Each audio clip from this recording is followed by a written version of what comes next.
মা জানে না বাবা, আমি তার সেই ছোট্ট মুকুট। মাকে মাকে ভুল বুঝো না বাবা, মাকে একদম ভুল বুঝো না বাবা। মায়েদেরও তো একটা জীবন থাকে বলো। আমরা বড্ড স্বার্থপর বাবা, শুধুমাত্র নিজেদের কথা ভাবি। মায়েদেরও যে দুঃখ আছে, কষ্ট আছে, ভালো লাগা আছে। তুমি তুমি ভাবো তো বাবা, মায়ের ওপর দিয়ে কি ঝড় বয়ে গেছে। সাব ইন্সপেক্টর পরেশ কর্মকারের ওপর প্রতিশোধ নিতে গিয়ে তার স্ত্রীকে তুলে নিয়ে গিয়ে বিক্রি করে দেওয়া হয়েছিল। তুমি তুমি কেন আটকাতে পারোনি বাবা? কেন পারোনি বলো? কে বলেছিল তোমাকে বন্দুক নিয়ে ওই গুন্ডাদের সাথে লড়াই করতে? তুমি জানতে না, তুমি জানতে না ওরা কতটা ভয়ঙ্কর। তোমার স্ত্রীকে তুলে নিয়ে যাওয়া হয়েছিল, তোমার কতটা কষ্ট হয়েছিল আমি জানি না বাবা, কিন্তু আমার মাকে তুলে নিয়ে যাওয়া হয়েছিল। আমার বড় কষ্ট হয়েছে বাবা, আমার বড় কষ্ট হয়েছে বাবা। কাঁদিস না, কাঁদিস না, তোর মা খুব ভালো ছিল, খুব ভালো ছিল বাবা। আমি তাকে না না আমি তাকে আমার স্ত্রী হিসেবে মেনে নিতে পারবো না। না আমি পারবো না বাবা। বাবা বাবা শোনো বাবা, এভাবে চলে যেও না। না কোনোদিন না। খুব ভালোবাসো না বাবা, ভালোবাসো না বাবা, ভালোবাসো না বাবা।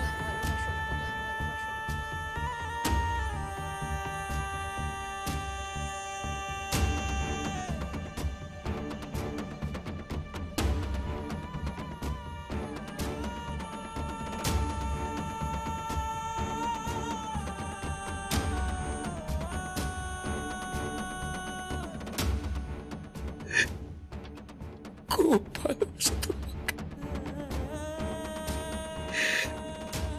ভালোবাসি। ঈশ্বর করুন, ঈশ্বর করুন তুমি এভাবেই ভালোবেসে যাও বাবা। তুমি মুখে যতই বলো তুমি তোমার স্ত্রীকে ঘৃণা করো, সে খারাপ, আমি জানি বাবা। তুমি তোমার স্ত্রীকে ফেলে দিতে পারবে না। মা যদি কখনো ফিরে আসে তুমি মাকে ফিরিয়ে দিতে পারবে না, পারবে না তুমি।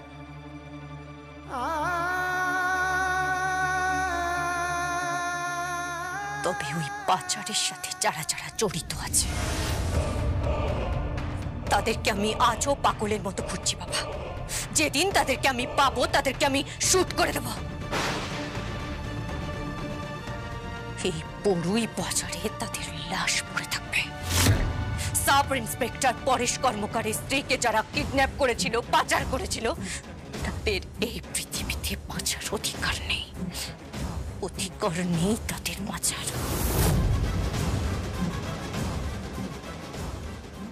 মা মা তুমি তুমি খুব ভালো মা, খুব ভালো।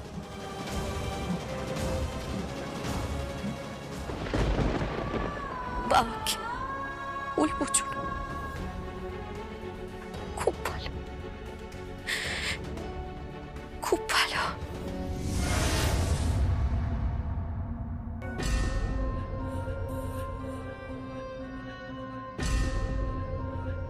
কোথায় যাচ্ছ?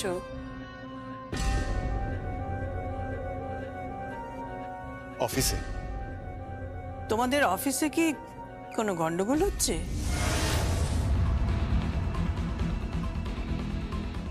না, সেরকম কিছু হয়নি তো। কাল রাত্রিরে খুব চেঁচামেচি হচ্ছিল। না মানে আসলে যেমন হয়ে থাকে স্বামী স্ত্রীর মধ্যে ঝগড়াঝাটি এসব। শুধু এই স্বামী স্ত্রীর সঙ্গে ঝগড়াঝাটি, নাকি তার থেকেও বেশি কিছু? অনেক বেশি কিছু, অনেক বেশি কিছু, অনেক বেশি। আমাদের দা ভাই মেজদা ভাইকে বেল্ট দিয়ে মেরেছে।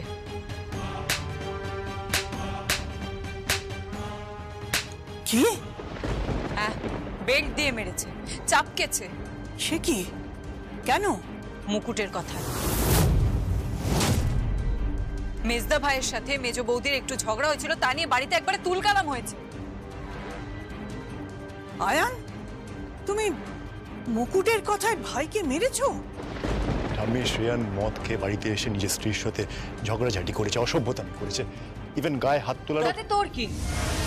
তোর কি? তোর প্রবলেমটা কি আমি বুঝতে পারলাম না। তুই নাক গলাচ্ছিস কেন? আর মুকুটকেই বা নাক গলাতে দিচ্ছিস কেন? এটা তোদের ব্যক্তিগত ব্যাপার। না, ওটা ব্যক্তিগত ব্যাপার নয়, এটা পারিবারিক ব্যাপার। কারণ এটা একটা পরিবার। 3 ভাই 3 বউকে নিয়ে সুখে থাকবে, আর তুমি এ বাড়ির মেয়ে, জামাইকে নিয়ে মাঝে মধ্যে বাড়িতে আসবে, তারপর আবার শ্বশুর বাড়িতে ফিরে যাবে। এটাই আমার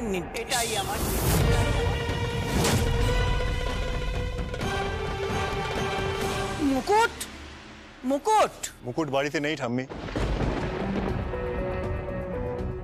কোথায় গেছে? ওর বাপের বাড়িতে গেছে। আজকে তো ওর যাওয়ার কথাই ছিল। ও হ্যাঁ হ্যাঁ, আচ্ছা ওকে একটু ফোন করে বলতো যে আমি ওদের সঙ্গে, মানে মুকুট আর রায়নের সঙ্গে একটু কথা বলবো।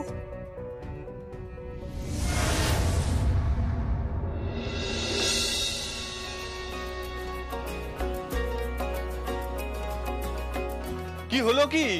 খিদে পেয়েছে তো। আরে পেটের মধ্যে ইঁদুর ডাকছে। মুকুট, খাবার কই? আরে মেনুতে কি আছে? মাটন, ফিশ, ফ্রাইড রাইস হয়েছে তো? আর এই মাছের মাথা দিয়ে মুগের ডাল হয়েছে তো? আগে না, বাড়িতে বলা ছিল না, তাই বাজার হয়নি। বাজার হয়নি মানে? তা বলে বাড়ির জামাই কিছু খাবে না? কিসের জামাই? নকল জামাই তো। এত খাবো খাবো করছেন কেন? খেতে পান না নাকি? তার মানে শ্বশুর বাড়িতে খাবো? জামাই খানার কত গল্প শুনেছি, কত জামাইদের দেখেছি। কত খেতে হবে না। তাহলে আমার জন্য কি আছে? মেনুতে কিছু নেই? আমার খুব খিদে পেয়েছে। আচ্ছা, কি? পান্তা ভাত। হ্যাঁ, দিরাগমনে পান্তা ভাত? হ্যাঁ, পান্তা ভাত, তার সাথে কাঁচা লঙ্কা, কাঁচা পেঁয়াজ, আর আছে আর কি? এই যে বেগুন পোড়া। বেগুন পোড়া?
হ্যালো।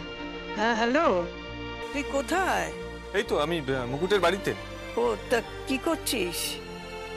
খাওয়া দাওয়া হয়ে গেছে? হ্যাঁ, হয়ে গেছে। তা কি খেলি? খেলাম বলতে ওই আর কি, যেমনটা হয়, 5 রকমের ভাজা, তারপর ওই আর ওই কি হলো কি? না না, কিছু হয়নি। তারপর ওই ডাল। উফ উফ করছিস কেন? না না কিছু না, তারপর ওই মাছ, মাংস। আরে বাবা, তখন তুই উফ উফ করছিস, কি হয়েছে কি? না না কিছু হয়নি, হয়ে গেছে, খাওয়া হয়ে গেছে। ও আচ্ছা শোন, তুই মুকুটকে নিয়ে রাতের মধ্যে বাড়ি ফিরে আসবি।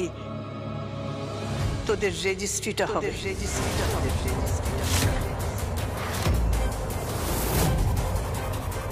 আচ্ছা ঠাম্মি।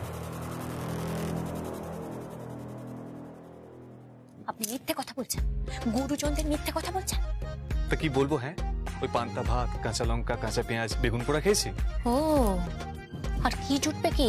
এগুলোই খেতে হবে। নকল বর কোথাকার। নকল বর এবার আসল হচ্ছে। নকল বর কিভাবে আসল হবে? হ্যাঁ, কিভাবে আসল হবে? পালাবার পথ নেই, এই শর্মার কাছেই তোমাকে আত্মসমর্পণ করতে হবে। তারপর শুরু হবে এক অসাধারণ রোমান্টিক স্টোরি। তুমি, আমি, প্রেম, লাভ, আহা অপূর্ব এক বন্য ভালোবাসা। আমি না আপনার কথা কিছু বুঝতে পারছি না। তোমার আর আমার, তোমার registry. My dear darling, my dear নকল ওয়াইফ।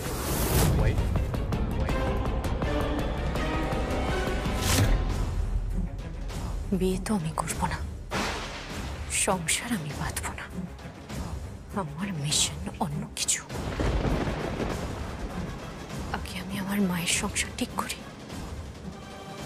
তারপর দেখবো। সরি রায়ন বাবু, সরি। আরে আসুন আসুন আসুন আসুন আসুন। ভালো তো? নমস্কার। বসুন, আসুন আসুন। বসুন বসুন বসুন। আপনি বলুন। পরিচয় করিয়ে দিই, আমার স্ত্রী রুবি। হ্যাঁ আমি জানি তো, ওনার সাথে আমার ফোনে কথা হয়েছে। তবে একটা কথা বলছি ম্যাডাম, আপনার সাথে আমি যখন ফোনে কথা বলেছি তখন কিন্তু আমি সত্যি বুঝতে পারিনি যে আপনি এত ভালোভাবে নিজেকে মেনটেন করেছেন। আচ্ছা আমি এবার আলাপ করে দিই। আমার বেটার হাফ ঈশানী চ্যাটার্জি, ওনাকেই আমি বিবাহ করিয়াছি এবং ওনাকেই আমি বহন করিয়া দিয়ে চলে যাচ্ছি। আচ্ছা আমার বড় মেয়ে রুম্পা, ওর দিদি, ও এখন ব্যাঙ্গালোরেই সেটেল, আপাতত এখানে আছে আর কি। আর এই হচ্ছে আমার ছেলে অর্ণব, কালকে ইউএসএ থেকে ফিরেছে। অনেক করে বলেছিলাম যে আমার প্রফেশনে আসতে, বলো সে কিছুতেই আসবে না, আদালত চত্বরই সে মারাবে না, বলছে এখন ব্যবসা করবে, করুক। ব্যাপারটা হচ্ছে যে ওর জন্যই আমি আপনার মেয়ের হাত ছেড়ে রেখেছি। মা চিচি এইভাবে বলছেন কেন? এ তো আমাদের সৌভাগ্য। আমি বরং আমাদের পরিবারের সাথে পরিচয় করিয়ে দিই। ও হচ্ছে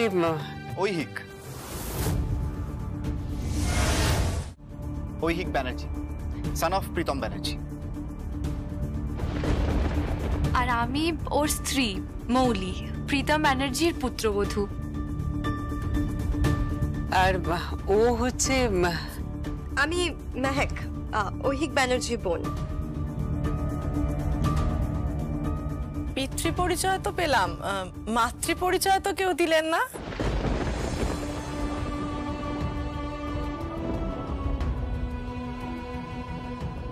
আমি তো ঘরের বউ, আমার পরিচয় দিয়ে কি হবে?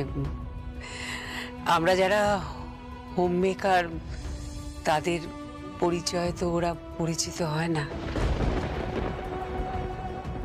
সন্তানের পরিচয় হয় তার বাবার পরিচয়। হ্যাঁ, এটাই সমাজের রীতি। সন্তানের গোত্র হয় তার বাবার গোত্রে, বাবার ফ্যামিলির গোত্রই তো তার গোত্র হয়, তাই না? সেই গোত্রই সে বহন করে।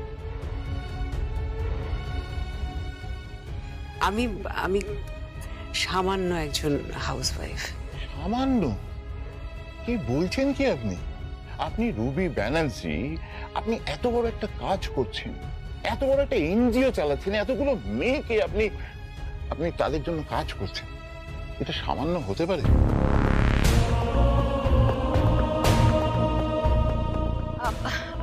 বলছি যে এসব কথা এখন থাক না। আমরা তো আর রুবি ব্যানার্জির জন্য সম্বন্ধ দেখতে আসিনি, তার মেয়েকে দেখতে এসেছি। ভাইয়ের সঙ্গে যার বিয়ে হবে না হয় তাকেই ডাকা হোক। ও হ্যাঁ হ্যাঁ, রাধা, মেঘ, ঐশীকে নিয়ে এসো। হ্যাঁ হ্যাঁ যাচ্ছি, এসো তাড়াতাড়ি এসো।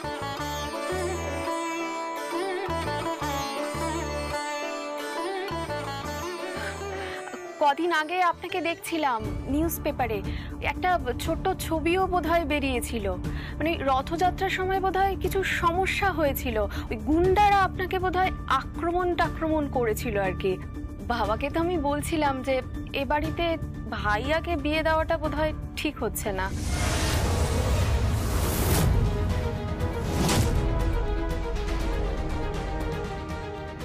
কেন এ কথা বলছো কেন? দি ভাই, এসব কি হচ্ছে? থাম না। ও মা, থামবো কেন? যে পরিবারে মহিলাকে গুন্ডারা মারতে আসে সে পরিবারে বিয়ে দেওয়াটা কতটা রিস্কি তুই জানিস? না না, ব্যাপারটা তা নয়। না, ব্যাপারটা তেমন না হলেও দেখুন, আমরা ধনী হলেও খুবই সাধারণ। আমরা চাই ছেলের সিকিউরিটি, নিরাপত্তা চাই। আর সেই জায়গায় দাঁড়িয়ে আমি চাইবো আপনার স্ত্রী যেন এসব ছেড়ে টেড়ে দিয়ে, মানে যেন এসব ছেড়ে দেন। বুঝতেই তো পারছেন, কদিন পর মেয়েদের বিয়ে হবে, বাড়িতে জামাই আসবে। মাফ করবেন কল্যাণবাবু, আমি আমার স্ত্রীকে তার কাজে বাধা দিতে পারবো না। কোনোদিন বাধা দিও। অবশ্যই দেবে, আই অ্যাপ্রিশিয়েট। দেখো, তোমাদের সমস্ত সওয়াল জবাব সমস্ত কিছু আমি একদম খারিজ করে দিলাম। আসল কথা কি বলুন তো, আমার তো যদিও কি করে করে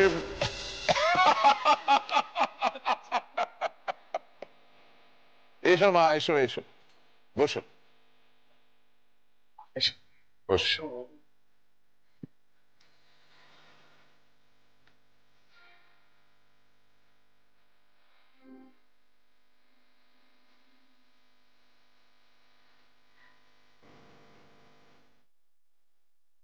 বলছি যে প্রণাম করলো না তো? মানে ও কি প্রণাম বিশ্বাস করে না নাকি? না না, তা নয়, ও খুব ভালো মেয়ে, নিজের মেয়ে বলে বলছি না। ঐশী, প্রণাম করো।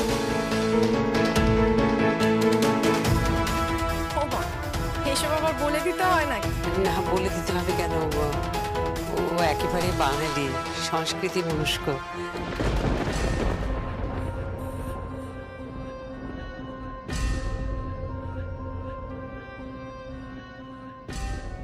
আরে ঠিক আছে, ঠিক আছে, মঙ্গল মঙ্গল।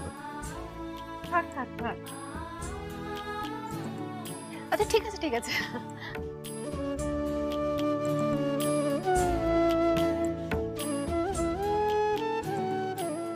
আমার ওকে খুব পছন্দ হয়েছে, খুব মিষ্টি মেয়ে। হ্যাঁ, ও খুব ভালো মেয়ে।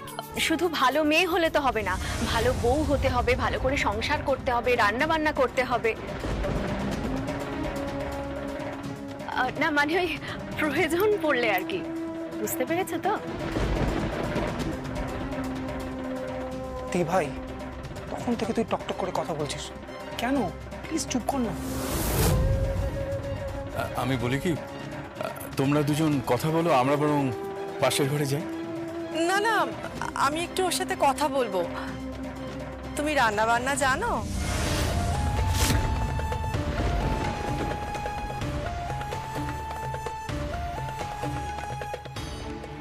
হ্যাঁ, মানে রান্না বান্না মানে হ্যাঁ হ্যাঁ, ও ঠিক ম্যানেজ করে নেবে, ঠিক ম্যানেজ করে নেবে। না, ম্যানেজ করার কথা তো এখানে হচ্ছে না। মানে তুমি রান্না বান্না জানো তো?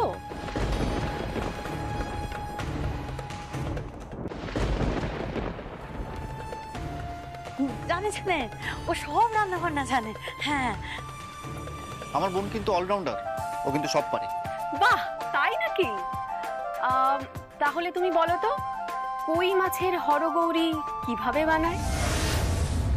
তুমি জানো শুক্তোতে কি ফোড়ন দেয়?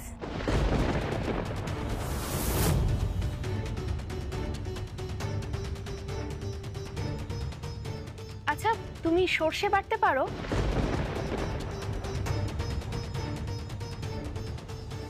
ও পারে, সব পারে, সব পারে। কি হলো, তোমার মুখটা এমন শুকিয়ে গেল কেন? দেখো, আমি কিন্তু শ্বশুর বাড়িতে সকাল বিকেল হাঁড়ি ঠেলি। আমার বর ওই কোর্টে চলে যায় প্র্যাকটিস করতে, আর সারাটা দিন কিন্তু আমি সংসার করি। বলছি, বাড়িতে এলে জল খাবারটা বানিয়ে খাওয়াতে পারবে তো? হ্যাঁ, তা পারবো না কেন? বাহ, তাহলে তো খুবই ভালো ব্যাপার। তুমি এক কাজ করো তো, আমার জন্য লুচি বানিয়ে আনো। আমার না লুচি খেতে ভীষণ ভালো লাগে। তুমি বিশ্বাস করবে না, আমি হ্যাংলার মতন চেয়ে চেয়ে লুচি খাই। দি ভাই, কি হচ্ছেটা কি? তুই চুপ কর তো, যেটা বুঝিস না সেটা নিয়ে কথা বলিস না। কি হলো, যাও লুচি বেলে আনো।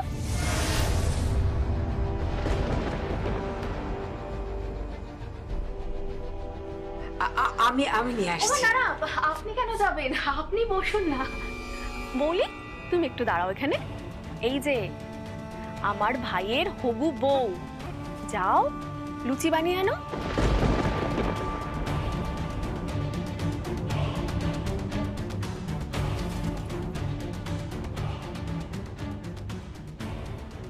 এসেছে রে, এসেছে।